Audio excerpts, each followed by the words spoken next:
ازاي تفتكر كل حاجة زي طلاب اليابان؟ الطلاب في اليابان بيحفظوا 2000 رمز كانجي، وده لانهم بيعتمدوا على 5 حيل: ورقة وقلم واكتب ورايا يا سيد الناس. رقم 1 الساموراي. تخيل نفسك بتقرا وتكتب وتظلل الكلام المهم ومع ذلك بتنسى، وده لانك معتمد على المدخلات، والاهم ان انت تعتمد على المخرجات. كل مرة بتجبر دماغك على التذكر بتقوي الروابط الذهنية للمعلومة. يعني فكر فيها زي العضلات بالظبط، كل ما تتعب نفسك انك تفتكر المعلومة هتلاقي الوصلات في الدماغ ربطت المعلومة بمعلومات سابقة، وده بيسموه الاستدعاء النشط. يعني اطبق ده ازاي يا قريفان؟ ببساطه هات ورقه واكتب كل الكلام اللي تعرفه عن الدرس، فرغ كل المعلومات اللي هنا واعصر دماغك. هتشوف ايه اللي انت حفظته بالفعل وايه اللي مش حافظه، وتركز على اللي مش حافظه وتعيد المره دي تاني، وبكده هتثبت المعلومه في دماغك اكتر. رقم 2 تقنيه كومو، ودي تقنيه بسيطه، بدل ما تحفظ كميات كبيره من المعلومه احفظ جزء صغير. يعني قسم الدرس بتاعك لاجزاء صغيره، وده لانك لما تحفظ كميه كبيره من المعلومات وتضغطها 80% من المعلومات دي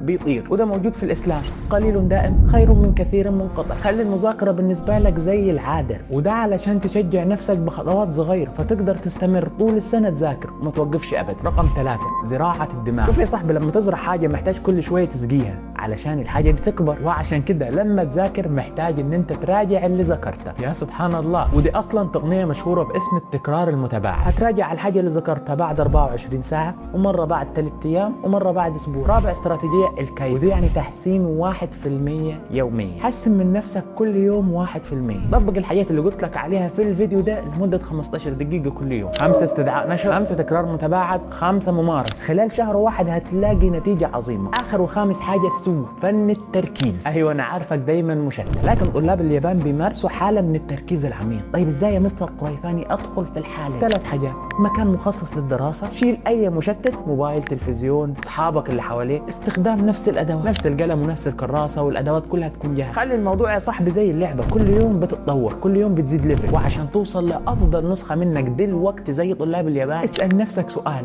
لامتى هفضل متفرج؟ امتى هاخد الخطوة وابدأ؟